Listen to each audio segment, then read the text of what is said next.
Garcia de São Paulo. Cadê o locutor de São Paulo aqui? Cadê? Ah, ele é piloto também? Arruma um carro pra mim também, que eu tô com piloto também. Pode trazer o meu lá.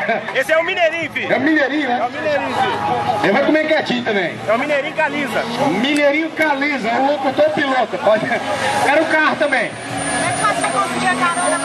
Nós vamos ajeitar daqui pra mais tarde.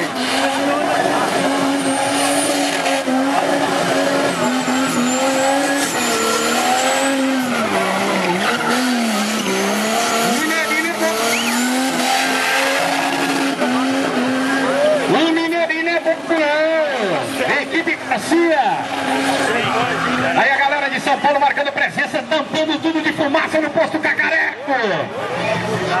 Quem gosta de manobras radicais faz barulho, Goiânia! A galera hoje tá desanimada. Vai tentando tomar umas 2 doses de pinho pura. Aí é só Mineirinho.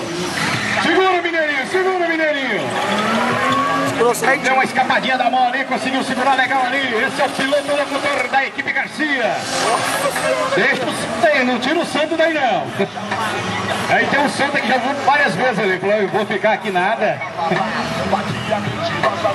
Aí o show na pista. Dia 19 de abril tem manobras radicais de drift lá em Trindade. Quem gostou, bate palmas!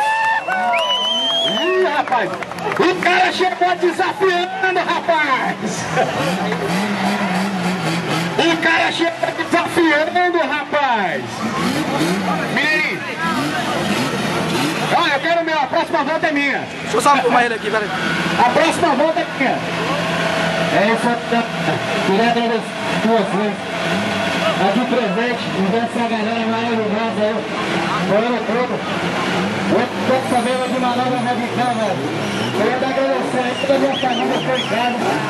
Meu moleque que ama de paixão no Clube Brasil aí.